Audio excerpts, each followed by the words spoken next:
The morning sun cast long shadows across the crystalline plaza of Zelther Prime, the jewel of the Galactic Council's administrative worlds. Thousands of beings from dozens of species moved through the space with practiced precision, their movements choreographed by centuries of diplomatic protocol. The air shimmered with translation fields, converting countless languages into comprehensible streams of meaning.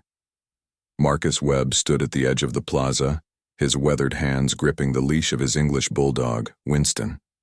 The dog snorted and wheezed in the filtered atmosphere, his wrinkled face scrunched in what Marcus had long ago learned to recognize as curiosity rather than displeasure. Marcus himself felt out of place among the elegant Valorians with their flowing robes, the crystalline Xinthians who clicked and chimed as they walked, and the towering Krenth whose multiple arms gestured in complex patterns of communication. He was just a retired construction worker from Ohio, who had saved for 20 years to take this tour. Earth had only been part of the Galactic Council for 15 years, and humans were still considered the new kids on the cosmic block. Most alien species viewed them with a mixture of curiosity and mild condescension, the way one might regard an enthusiastic but clumsy child at a formal dinner party. The Royal Guard stood in perfect formation around the council building's entrance. They were Valorians, the oldest and most respected species in the known galaxy. Their armor gleamed like liquid starlight, and their faces remained perfectly still, carved from stone. For 3,000 years, the Royal Guard had protected the council, and in all that time not a single guard had ever broken formation, never flinched, never shown emotion while on duty. It was considered the highest honor in Valorian society, and the training took decades to complete. Winston pulled at his leash, his stubby legs churning as something caught his attention. Marcus tightened his grip, whispering stern commands that the dog completely ignored. This was typical Winston behavior. The bulldog had been his companion for 5 years, adopted from a shelter after Marcus's wife passed away. The dog had a stubborn streak a mile wide, and the survival instincts of a lemming. Their tour guide, a cheerful Blenthian named Xrix, whose scales shimmered in pastel colors, was explaining the significance of the council building's architecture. Her voice carried the melodic quality of her species, each word precisely enunciated through her translator. She gestured toward the building with 3 of her 4 arms, describing how each pillar represented a founding member species of the council. Marcus tried to pay attention, but Winston had locked onto something with laser focus. The dog's entire body quivered with interest, his barrel chest expanding with each excited breath. Marcus followed the dog's gaze and felt his stomach drop. A small creature, something like a cross between a bird and a lizard, had landed near the base of the Royal Guard's formation.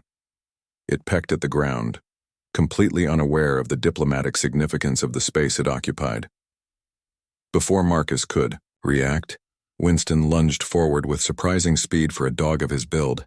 The leash burned through Marcus's grip as the bulldog charged across the plaza, his jowls flapping, his stubby tail somehow managing to wag despite his full-speed waddle.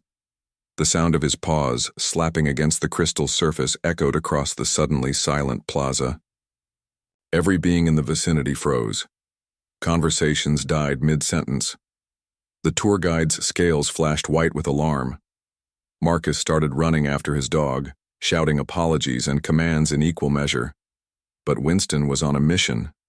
The creature he was chasing took flight, zipping between the legs of the Royal Guard, and Winston followed without hesitation. The bulldog barreled directly into the formation, passing between 2 guards who stood like statues as this small, wrinkled earth creature disrupted 3 millennia of tradition. Winston's target flew upward, and the dog attempted to follow, his front paws leaving the ground for a moment before gravity reminded him of his physical limitations. He landed with a grunt, spun around, and spotted his prey perched on the shoulder of the captain of the guard. Marcus reached the edge of the formation, his heart hammering in his chest. He was vaguely aware of security drones converging on the scene, of shocked gasps from the crowd, of his tour guide making frantic gestures that he couldn't interpret. All he could focus on was his idiot dog, who was now sitting directly in front of the captain of the guard, tail wagging, tongue lolling out in a dopey grin. The captain was magnificent even among Valorians. Her armor bore the markings of 1,000 campaigns, and her face could have been carved from marble by a master sculptor. She stared straight ahead, not acknowledging the dog at her feet or the creature on her shoulder. The protocol was absolute.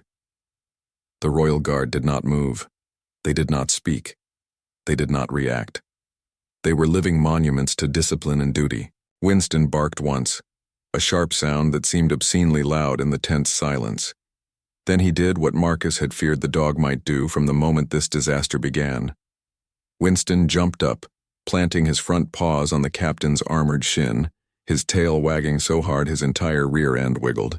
He barked again, this time in the playful tone he used when he wanted attention. Marcus wanted the Crystal Plaza to open up and swallow him whole. This was it.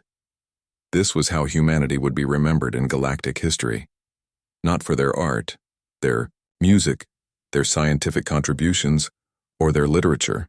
They would be remembered as the species whose tourist's dog assaulted the captain of the Royal Guard during a formal ceremony. The security drones were seconds away. Marcus could see Krenth security officers pushing through the crowd, their multiple arms reaching for restraint equipment. He took a step forward, meaning to grab Winston and accept whatever punishment the council deemed appropriate. But before he could move, something impossible happened. The captain of the guard's face changed. It was subtle at first, just a slight shift in the muscles around her eyes. Then the corner of her mouth twitched. And then, in defiance of 3,000 years of tradition, in violation of every protocol that defined what it meant to be Valorian Royal Guard, the captain smiled. It wasn't a big smile. It wasn't even really noticeable unless you were looking directly at her face. But it was there, genuine and warm as she looked down at the ridiculous earth creature demanding her attention.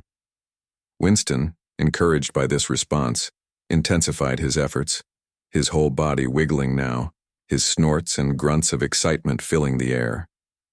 The plaza remained frozen in shock.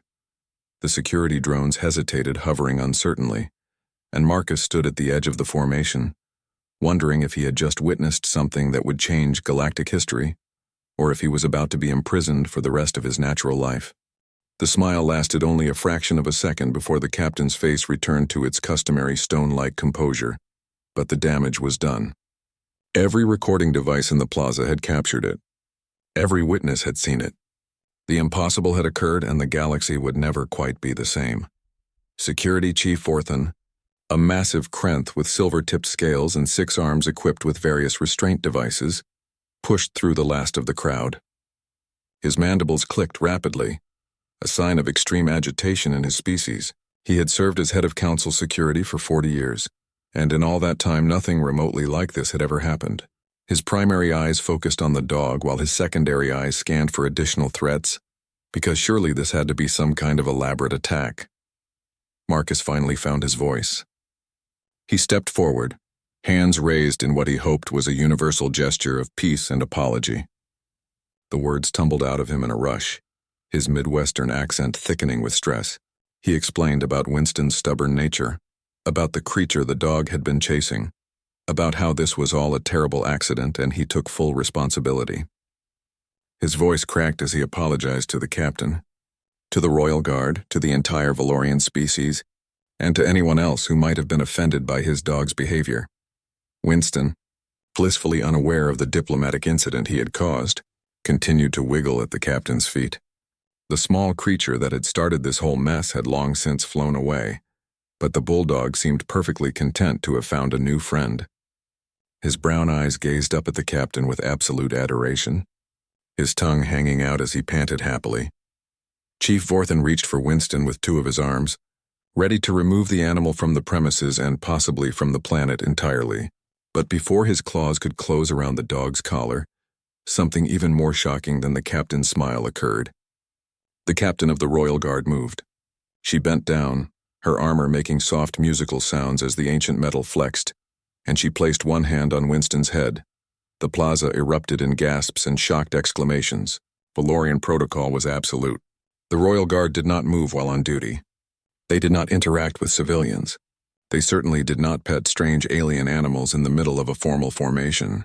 Yet here was the captain, the most decorated member of the Guard, the living embodiment of Valorian discipline, gently scratching behind Winston's ears. The dog's reaction was immediate and enthusiastic. He pressed into her hand, his eyes closing in bliss, his stubby tail wagging with enough force to shake his entire body. A low, happy grumble emanated from his chest, the sound of a perfectly content creature who had found exactly what he wanted. Chief Forthan's mandibles stopped clicking.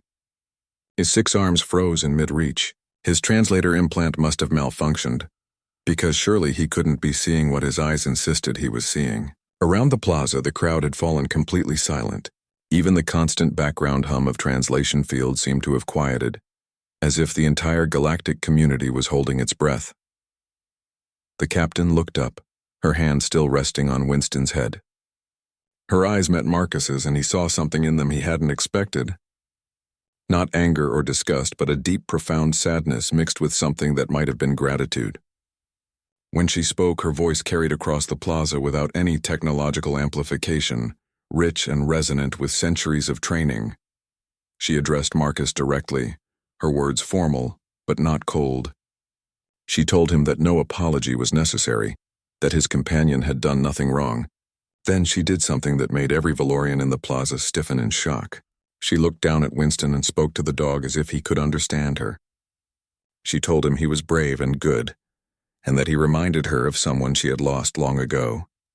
The other members of the Royal Guard remained motionless, but Marcus could see the subtle signs of tension in their postures. This was unprecedented. This violated every code they had sworn to uphold. Yet none of them moved to stop their captain. They trusted her judgment with a faith born of centuries of tradition. Chief Forthan cleared his throat, a sound like grinding gears. He spoke carefully, reminding the captain that protocol demanded the guard remain impassive while on duty. His tone was respectful but firm, the voice of someone who knew the rules and felt compelled to enforce them. Even in such an extraordinary situation, the captain straightened, her hand leaving Winston's head. The dog whined softly, disappointed that the petting had stopped. She looked at Chief Forthan with an expression that was difficult to read, then turned to face the crowd that had gathered. When she spoke again, her voice carried a weight that seemed to press down on everyone present. She began to tell a story that no one in the plaza had expected to hear. She spoke of her childhood, thousands of years ago, before she had joined the Royal Guard. She had been a different person then, young and full of dreams that had nothing to do with duty or service. She had owned a companion animal, a creature native to Valoria that bore some resemblance to Earth's dogs. Her voice softened as she described this creature's loyalty, its unconditional love, its stubborn refusal to leave her side even when danger threatened. The crowd listened in rapt silence. Valorians were intensely private about their personal lives, especially those who served in the Royal Guard. The idea that the captain would share such intimate details with strangers was almost as shocking as her breaking protocol in the first place. She continued her story, describing how she had chosen duty over everything else when she joined the Guard. The training had been brutal, designed to strip away emotion and personal attachment. She had succeeded better than most, rising through the ranks with unprecedented speed. But in all her centuries of service, she had never forgotten her childhood companion. She had locked away the memory, buried it beneath layers of discipline and duty, but it had never truly left her. Then this small earth creature had charged through her formation, demanding attention with the same fearless enthusiasm her childhood companion had shown. For a moment, just a brief instant, the walls she had built around her emotions had cracked. She had felt something she thought she had lost forever. Joy, simple and pure and uncomplicated by duty or responsibility. Marcus stood frozen, his mind struggling to process what he was hearing. His dog, his ridiculous, stubborn, troublemaking dog, had somehow touched the heart of one of the most disciplined beings in the galaxy. It seemed impossible, yet the evidence was right in front of him. The captain finished her story and made an announcement that sent ripples of shock through the assembled crowd. She declared that she would be stepping down from her position as captain of the Royal Guard. Not because she had failed in her duty, but because her encounter with Winston had reminded her that there was more to life than perfect discipline. She had served with honor for longer than most species had existed, and she had earned the right to make this choice. The other members of the Royal Guard remained motionless, but Marcus could sense their distress. Their captain was leaving. The woman who had led them for centuries, who embodied everything they aspired to be, was walking away from her post because of his dog. Chief Forthen tried to protest, but the captain raised her hand, silencing him with a gesture. She explained that her decision was final and had nothing to do with breaking protocol. She had simply been reminded that even the most dedicated soldier deserved moments of simple happiness. The guard would continue without her, as strong and disciplined as ever, but she had other paths to explore now.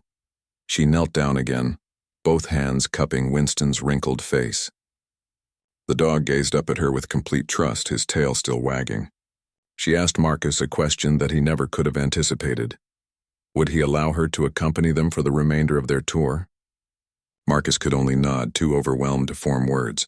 Winston naturally had no objections whatsoever.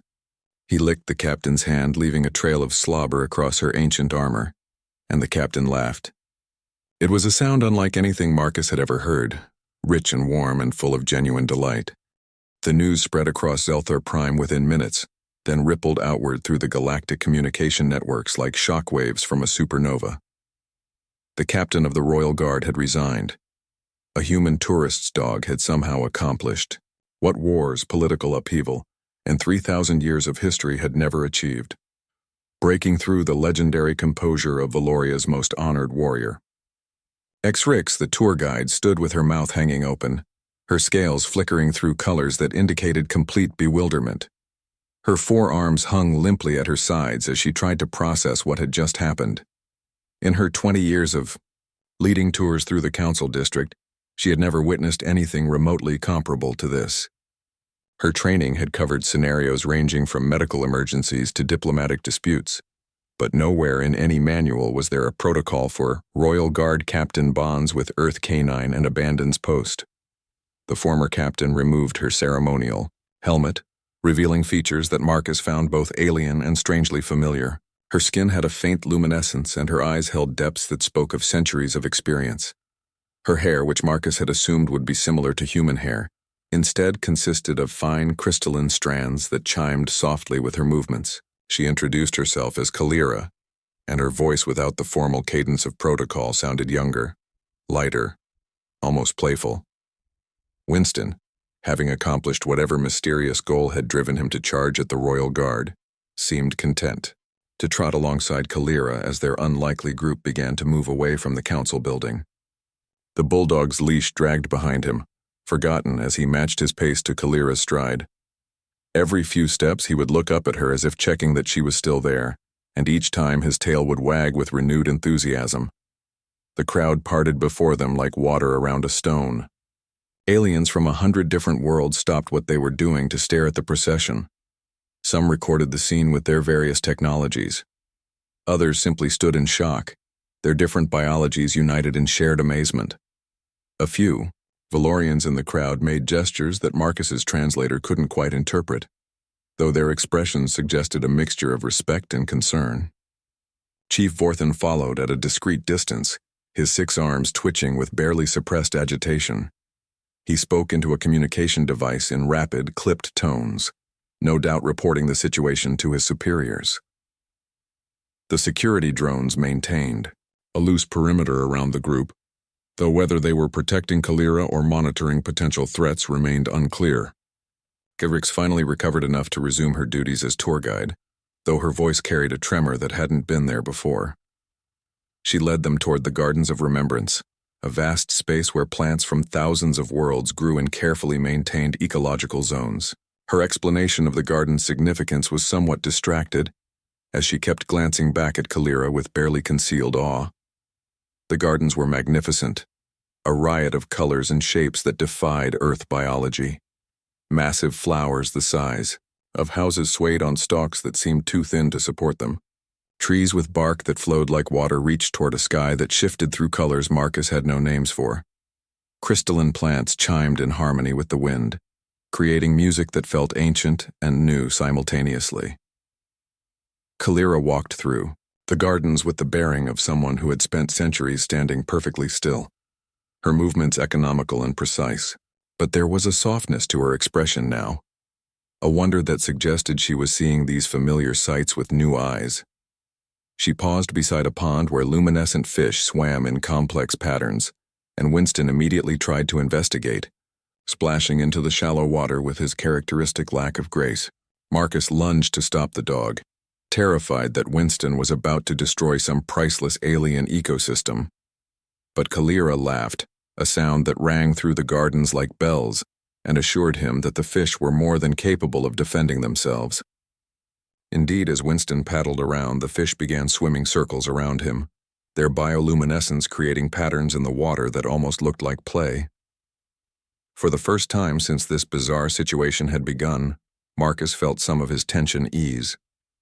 He sat on a bench carved from what looked like solid light, and Kalira joined him. The former captain of the Royal Guard and the retired construction worker from Ohio sat in comfortable silence, watching a bulldog terrorize fish that had evolved on a planet dozens of light years from Earth. Kalira spoke softly. Her words meant only for Marcus.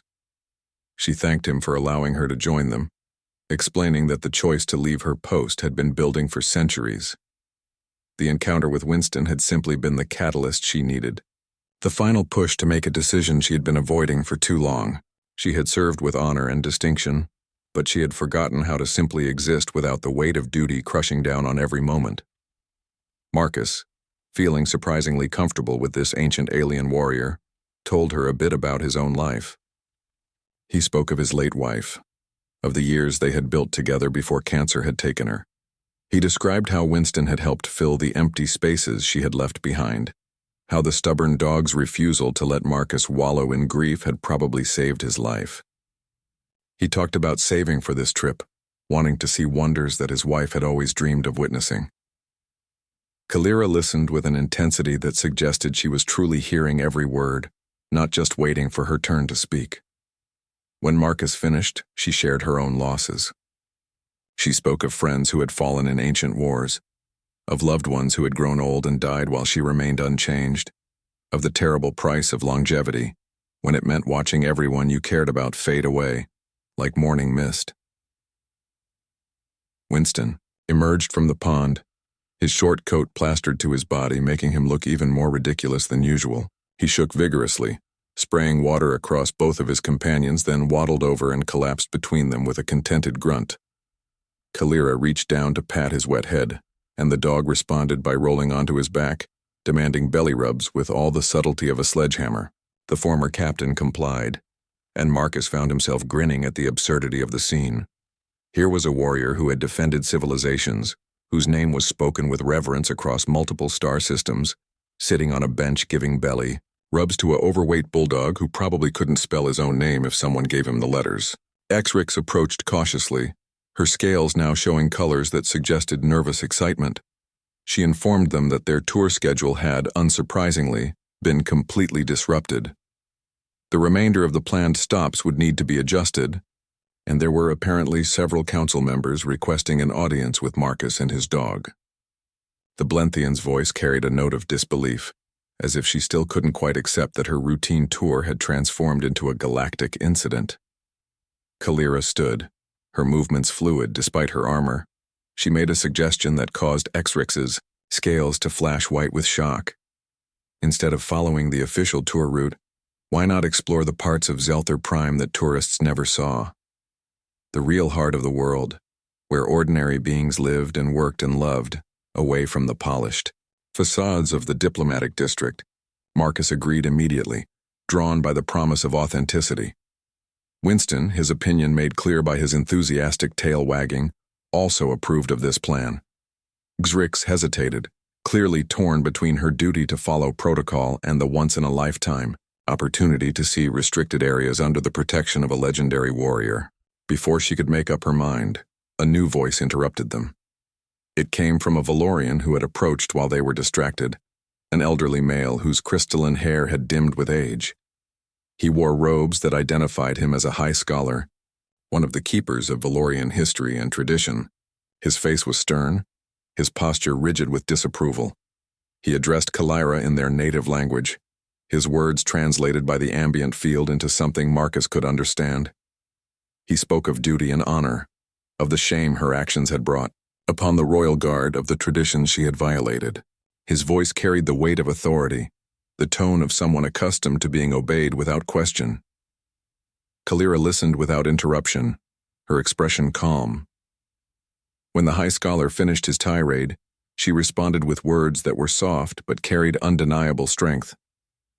She acknowledged everything he had said, admitted that she had broken protocol, but maintained that she had served long enough to earn the right to make her own choices. The guard would endure without her. New captains would rise. The traditions would continue. But she was done being a living statue, and no amount of guilt or shame would change her mind. The High Scholar's face hardened.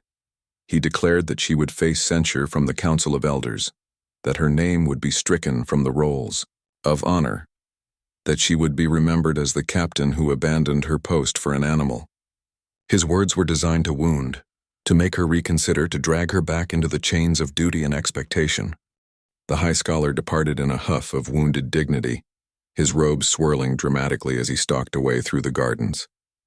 Several security drones followed him at a discreet distance, and Marcus suspected the old Valorian would be filing complaints with various authorities for weeks to come. But Kalira seemed unbothered by the encounter, her attention already focused on the adventures that lay ahead. Their impromptu group set off toward the lower districts of Zelther Prime, areas that existed far below the gleaming diplomatic zones where tourists usually ventured. Exrix led the way with increasing confidence, her earlier nervousness replaced by genuine enthusiasm. She explained that she had always wanted to show visitors the real Zelther Prime, the vibrant communities where beings from across the galaxy built lives together, but tour company protocols strictly forbade deviations from approved routes. The transition from upper to lower districts was gradual, but unmistakable.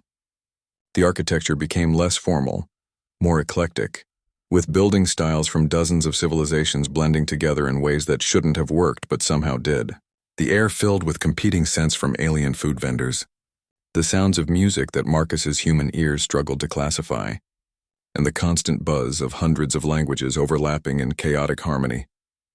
Winston's entire demeanor changed as they descended into these neighborhoods. His stubby legs moved with renewed energy, his nose working overtime to process the overwhelming array of new smells. He pulled at his leash, which Marcus had finally retrieved and attached properly, trying to investigate every doorway, every street corner, every interesting scent that caught his attention. Kalira walked beside Marcus with visible wonder on her face. She admitted that in all her centuries of service she had never been to these districts. The Royal Guard remained in the upper levels, removed from the daily lives of ordinary citizens existing as symbols rather than individuals. She had protected civilization from a distance, never truly experiencing what made it worth protecting. They passed through a market that seemed to stretch for miles, vendors from countless species selling goods that ranged from practical to incomprehensible. A Krenth merchant offered them samples of crystallized emotion, small gems that supposedly contained concentrated feelings. A Zynthian displayed weapons that shifted forms based on the wielder's thoughts. A fuzzy creature that looked like a cross between a bear and a dandelion sold what Exrix translated as probability modifiers, though she couldn't quite explain what they actually did. Winston caused a minor commotion when he attempted to steal food from a vendor selling what looked like glowing purple sausages. Marcus apologized profusely while trying to restrain his dog, but the vendor, a being with too many eyes and not enough limbs, simply laughed and offered Winston a sample. The dog devoured it in one bite, then immediately looked for more, his tail wagging so hard it created a small breeze. Kalira purchased a bag of the sausages over Marcus's protests that she didn't need to do that. She insisted, explaining that in her former life she had possessed vast wealth, but no freedom to spend it as she pleased. Now she could buy treats for a dog if she wanted, and that simple act of choice felt revolutionary. As they moved deeper into the market, Marcus noticed something interesting. The various aliens who had initially stared at Kalira with recognition and awe began treating her differently. Word had spread about her resignation, and rather than scorn or disappointment, the beings they encountered showed her respect tinged with something that looked like approval. Several approached to thank her for her service, but also to welcome her to the real world, as one elderly Blenthian put it. A group of young Valorians stopped Kalira in the street. They were musicians, their instruments creating harmonies that made Marcus's chest resonate in strange ways. They told Kalira that her choice had inspired them, that for too long Valorian culture had prioritized duty over happiness, tradition over growth. They saw her not as someone who had abandoned her post, But as someone who had been brave enough to choose a different path, Kalira stood taller after that encounter, something settling in her posture that suggested she had made peace with her decision. She thanked the young musicians, then surprised them by joining their impromptu performance. Her voice, trained for command, adapted effortlessly to song, creating melodies that blended with the instruments in ways that made passers-by stop and listen. Winston sat at her feet during the performance, his head tilted in what Marcus recognized as the dog's confused expression. Music was clearly not something that made sense to the Bulldog's worldview, but he seemed content to wait as long as his new favorite person was happy. When the song ended, the crowd that had gathered erupted in applause using whatever appendages their various species possessed. Kalira bowed deeply, a gesture of equality rather than the formal acknowledgement she would have given as captain of the guard. Money in various galactic currencies appeared in containers the musicians had set out, more than they probably earned in a typical week. Rex guided them to a small restaurant that specialized in cross-species cuisine, a challenge given the vastly different dietary requirements of galactic civilizations. The proprietor, a being who seemed to be mostly tentacles with a face somewhere in the middle, greeted Ixrix warmly and insisted on seating their unusual group at the best table, which happened to be outside where Winston could lie down without being in everyone's way. The meal that followed was an adventure in itself. Marcus tried foods that his brain insisted couldn't possibly be edible, yet somehow tasted incredible. Kalira experimented with dishes she had never had time to try, her expressions ranging from delight to confusion to mild regret. Winston begged shamelessly, receiving scraps from everyone at the table despite Marcus's half-hearted attempts to enforce some kind of dietary discipline. During the meal, a commotion erupted nearby. A human family, clearly tourists like Marcus, was having trouble with local authorities. From what Marcus could overhear, there had been some misunderstanding about payment at another restaurant and the situation was escalating quickly. The family consisted of parents and two young children, who looked frightened by the aggressive posturing of the Krenth security officers. Marcus started to rise, thinking he should at least try to help his fellow humans, but Kalira placed a hand on his arm and stood instead. She approached the situation with the authority she had spent centuries cultivating, her presence immediately changing the dynamic. The security officers recognized her despite her lack of armor, and their aggression evaporated like morning dew under a harsh sun. She spoke with everyone involved, her voice calm and measured as she worked to understand what had actually happened. It turned out to be a simple translation error. The human family's credit chip used a different standard than what the restaurant's payment system recognized, and both sides had assumed the worst of each other. Kalira arranged for an alternative payment method, gently scolded the security officers for their excessive response, and thanked the restaurant owner for their patience. The human family was effusive in their gratitude, their children staring at Kalira with wide eyes.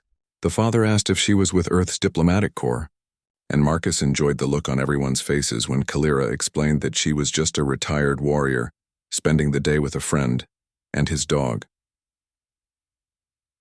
As they returned to their table, Marcus realized something profound. Kalira had spent centuries protecting civilization from major threats, but she had never had the opportunity to help with the small, everyday problems that actually defined most people's lives. She had been too important, too removed, too perfect.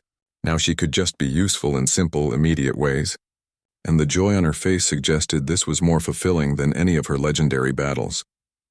The meal concluded with a dessert that Ixrix assured them was perfectly safe for human and Valorian consumption, though she was less certain about dogs. Marcus decided not to risk it with Winston, who had fallen asleep under the table, his snores rumbling like a small earthquake. As they sat in the fading light of Zelthar Prime's sun, watching the market's activity shift toward evening entertainment, Marcus found himself thinking about the strange path that had led to this moment.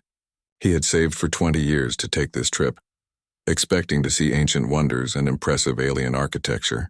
He had gotten that, certainly, but he had also gained something far more valuable, a genuine connection across the vast gulf of species and culture. Kalira seemed to be having similar thoughts. She spoke quietly about how isolation, even self-imposed in the name of duty, could calcify the soul.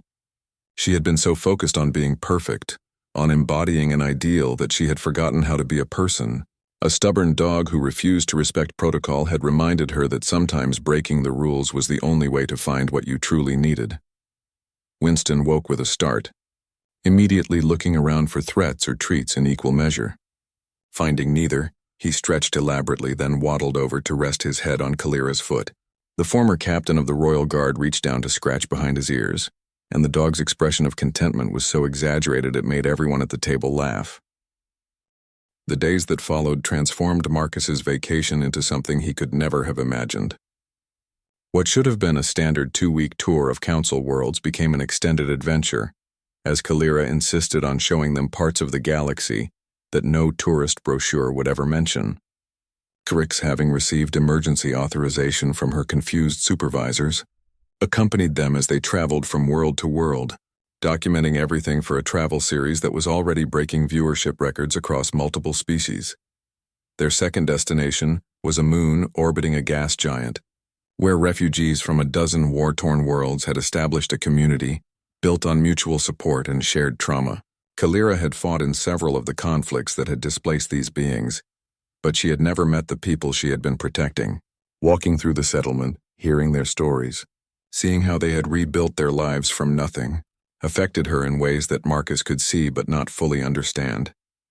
Winston became something of a celebrity in the refugee camp. Children from various species had never seen an Earth dog before, and they were fascinated by his wrinkled face, stubby legs, and seemingly endless capacity for affection.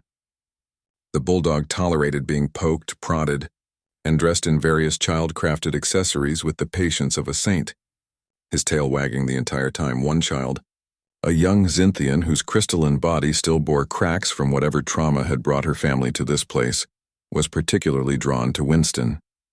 She sat for hours with the dog, not speaking, simply running her fingers over his fur in patterns that seemed meaningful to her species. When it came time to leave, she gave Winston a small crystal that she had made herself, a token of friendship that the dog immediately tried to eat before Marcus stopped him. Kalira purchased supplies for the settlement school, medical center, and community kitchen, spending freely from wealth she had accumulated over centuries but never used. She did it quietly, without fanfare, but word spread anyway. By the time they departed, a crowd had gathered to see them off, not because they knew who Kalira had been, but because of who she was choosing to become. Their third stop was a space station known for its research into cross-species communication. The scientists working there had spent decades trying to create universal translation systems that could convey not just words, but intent, emotion, and cultural context. Kalira suggested visiting because she had always wondered about the technical side of the translation fields that made galactic civilization possible. The lead researcher, a being who looked like a floating brain in a containment field, was thrilled to meet Marcus. Earth languages, apparently, were proving particularly challenging because humans packed so much meaning into context, tone, and unspoken assumptions. The researcher asked if Marcus would be willing to participate in some tests, and Marcus agreed, curious despite his nervousness. The tests involved speaking various phrases while sophisticated equipment monitored everything from his brain activity to the subtle movements of his facial muscles.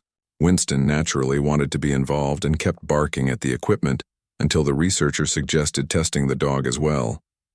The results were fascinating. While human language was complex, dog communication turned out to be far more nuanced than anyone had expected, operating on levels that most species couldn't even perceive. Kalira asked the researcher a question that Marcus hadn't considered. Did the translation systems work for non-verbal species? The answer was complicated. Some species communicated through changes in body chemistry, others through patterns of bioluminescence, and still others through methods that defied easy categorization. The challenge wasn't just translating words, but creating bridges between fundamentally different ways of experiencing reality. The conversation expanded into philosophy, touching on whether true understanding between species was even possible, or if they were all just approximating each other's experiences through the filter of translation technology. Marcus found himself contributing ideas from his own life, drawing parallels between the communication barriers he'd experienced with his late wife during difficult times and the challenges of cross-species dialogue. Before they left the station, the researcher gave them a gift, specialized translation collars that could be adjusted for various species. The collar designed for Winston caused considerable amusement. When activated, it began providing a running commentary on the dog's thoughts, which turned out to be exactly as simple and food-focused as Marcus had always suspected. Phrases like friend, friend, friend, and that smells interesting, and maybe food here, scrolled across a small display, making everyone laugh. Their fourth destination was a world that Kalira chose specifically, her home world, Valoria. She hadn't returned in over 500 years, and she wanted to see how it had changed. The decision caused significant concern among Exriques and her supervisors, as there was no telling how Valorians would react to the former captain of the Royal Guard showing up with a human tourist and his dog. The reception was more complicated than anyone expected. Some Valorians treated Kalira with cold disapproval, viewing her resignation as a betrayal of everything their culture held sacred. Others showed quiet admiration, whispering that they wished they had the courage to make similar choices. Younger Valorians especially seemed energized by her example, seeing in her decision a challenge to traditions that no longer served their society's needs. The Council of Elders summoned Kalira to a formal hearing, and she insisted that Marcus and Winston accompany her. The council chamber was an ancient structure, its walls bearing carvings that depicted 10,000 years of Valorian history. The elders themselves were impossibly old, their crystalline hair dimmed almost to extinction, their faces carved with the weight of centuries. The hearing began with a recitation of Kalira's violations of protocol, her abandonment of duty, and the shame she had brought upon the Royal Guard. The charges were serious and delivered with solemn formality. Marcus sat in the gallery, Winston dozing on his lap, feeling increasingly angry at how they were treating someone who had given so much of her life to service. When it came time for Kalira to speak in her own defense, she stood before the elders without fear or regret. She acknowledged everything they had said, not with apology but with simple agreement. Yes, she had broken protocol. Yes, she had abandoned her post. Yes, she had put personal happiness above duty, and she would do it all again without hesitation. She spoke of the cost of perfection, of how their culture's emphasis on duty and honor had created generations of Valorians who were more statue than person. She talked about the young people she had met in the lower districts who were desperately seeking meaning beyond the rigid roles their society prescribed for them. She described the refugee children who had never known peace, playing with an earth dog who had no concept of species or status or tradition. Her words struck at the heart of Valorian identity, challenging assumptions that had stood for millennia. She argued that true honor came not from blind adherence to tradition, but from making choices that aligned with one's deepest values, even when those choices were difficult. She had served with distinction for 3,000 years, and she had earned the right to decide when that service was complete.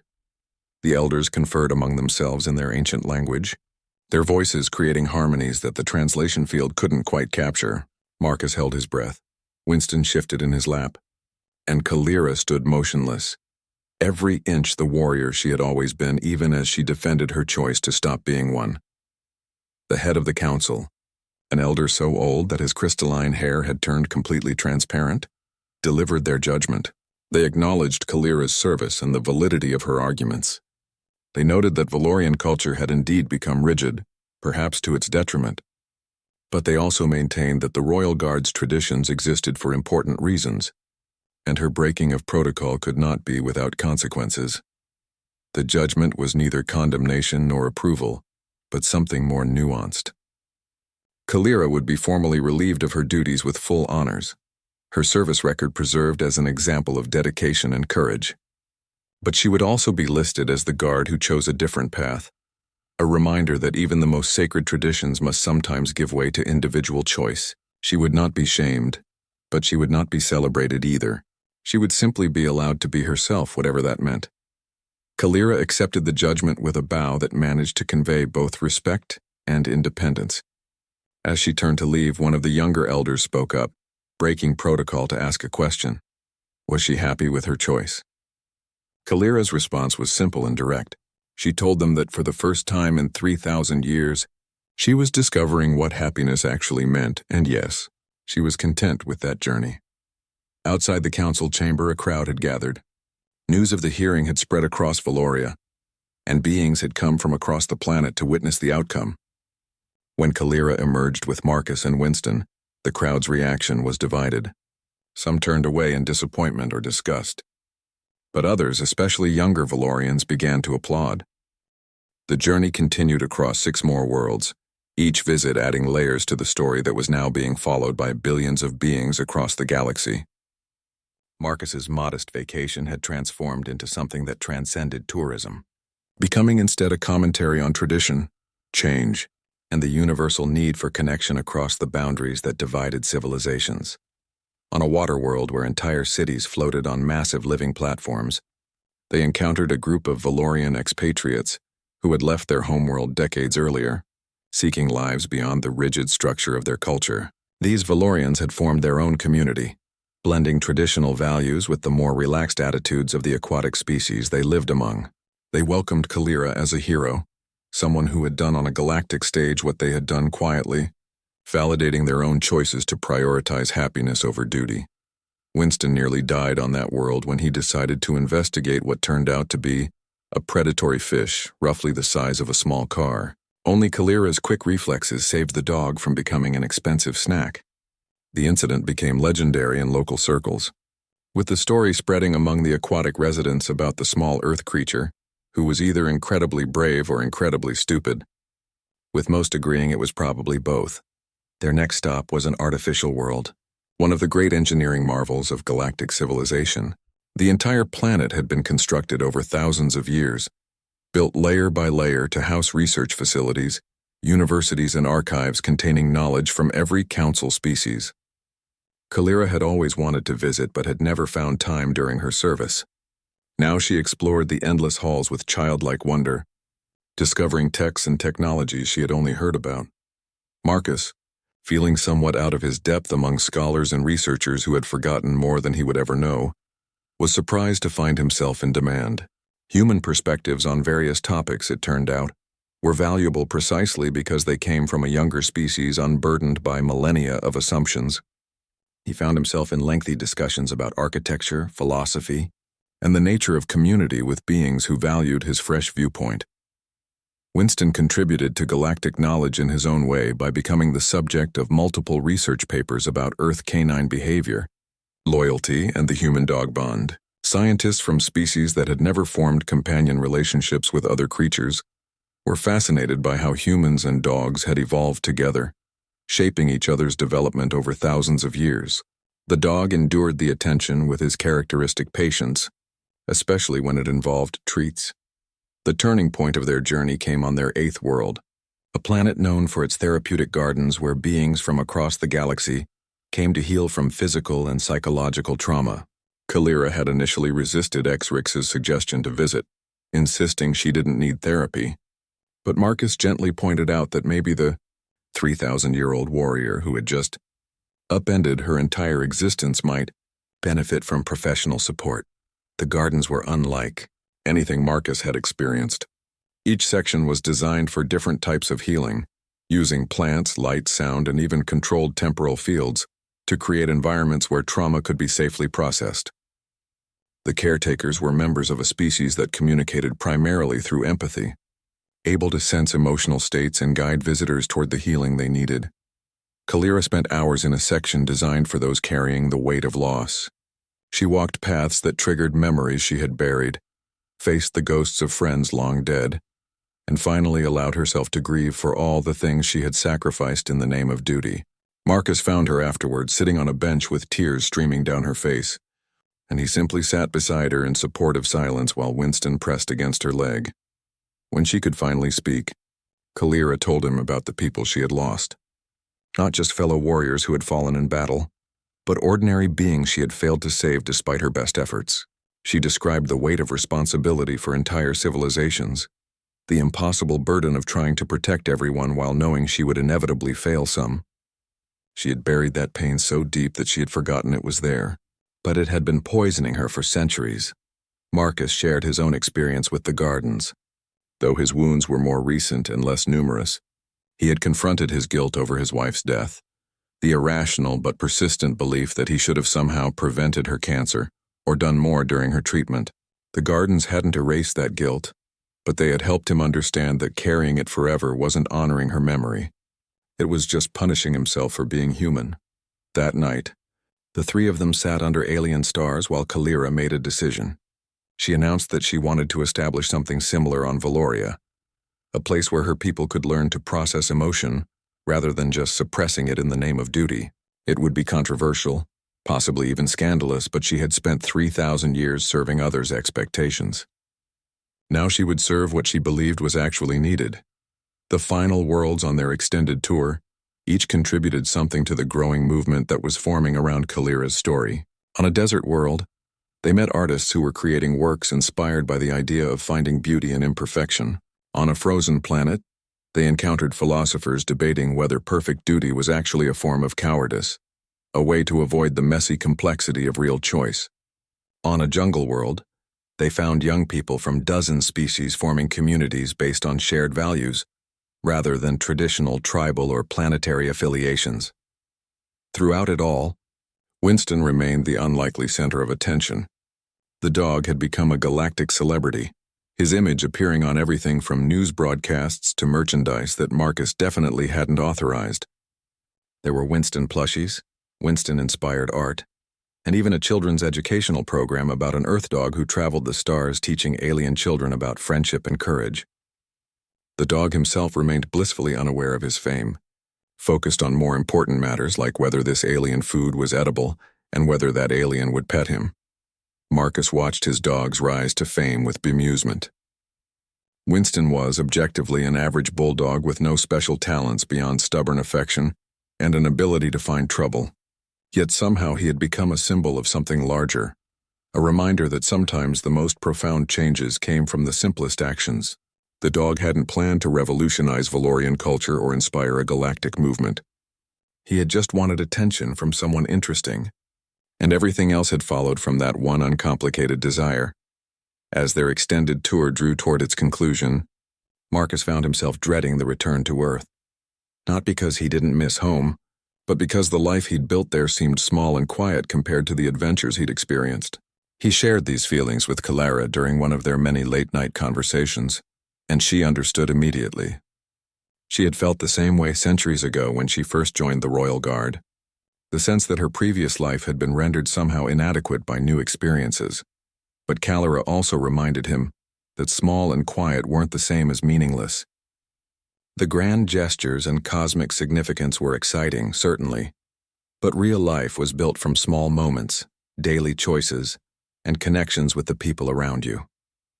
She had learned that lesson too late to save most of her relationships, but Marcus still had time to appreciate what he had, rather than mourning what it wasn't. Rix, who had documented their entire journey, revealed that she had been offered a position creating a new kind of tourism experience, one that focused on authentic cultural exchange rather than sanitized sightseeing. She credited Marcus and Kalira for showing her that the messy, complicated, beautiful reality of galactic civilization was far more interesting than any official tour could capture. She was terrified of the responsibility but excited about the possibilities. Their final scheduled stop before returning to Earth was back at Zelthar Prime, where this entire adventure had begun. The Royal Guard had requested a meeting with Kalira, and there was speculation across the galaxy about what might happen. Some thought they would try to convince her to return. Others believed they wanted to formally sever ties. A few optimists hoped they might acknowledge that her choice had been valid, even if it violated tradition. The meeting took place in a private chamber, not the formal plaza where Kalira had first abandoned her post. The current captain of the guard, a warrior Kalira had trained centuries ago, greeted her former commander with obvious respect, tinged with uncertainty. The other guards present maintained their traditional stoicism, but Marcus detected hints of emotion in their postures, the subtle cues that came from centuries of practiced control. The current captain delivered a message from the entire Royal Guard. They acknowledged that Kalira's departure had forced them to examine their own choices and assumptions. While they remained committed to their duty, they were implementing changes to ensure that service didn't require the complete suppression of personal identity. Guards would now serve limited terms with opportunities to pursue other paths afterward. The journey back to Earth was bittersweet. Marcus sat in the passenger section of the transport ship, Winston snoring in the specially designed travel container beside him, and tried to process everything that had happened. He had left Earth as a lonely widower looking for distraction from his grief. He was returning as someone who had inadvertently helped spark a cultural revolution across multiple civilizations, made friends with a legendary warrior, and watched his dog become more famous than most humans would ever be. Kalira had chosen to accompany them to Earth, curious to see the world that had produced both Marcus and Winston. She sat beside Marcus during the long journey, and they spent hours talking about everything and nothing. She asked about Earth's history, its art, its diversity of cultures and beliefs. Marcus tried to explain humanity's complex relationship with concepts like duty, honor, and individual freedom, struggling to articulate ideas that he had previously taken for granted.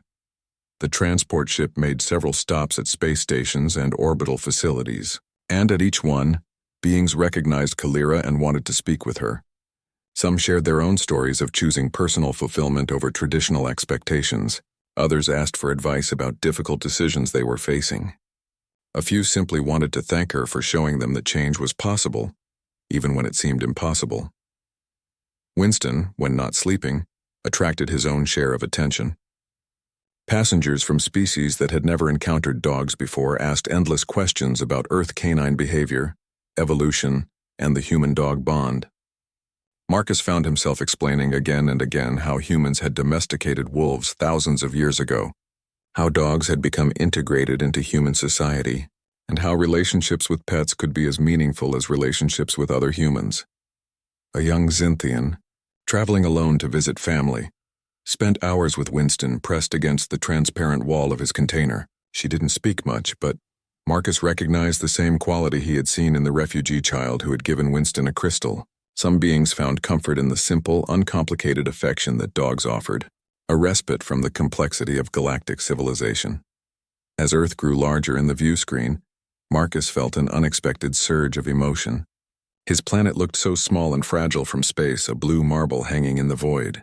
Yet from that tiny world had come a species that was slowly making its mark on galactic civilization, not through military might or technological superiority, but through stubborn optimism and an apparently universal gift for forming unlikely friendships. The transport docked at Earth's main orbital station, a relatively modest structure compared to the massive installations around more established council worlds. Human customs officials processed arriving passengers with efficiency, born of Earth's short but intensive experience with interstellar travel. They raised eyebrows at Marcus's passenger manifest, which now included a former captain of the Valorian Royal Guard. But the officials had learned that humans had a tendency to return from vacations with unexpected complications. Kalira stepped onto Earth for the first time with visible trepidation.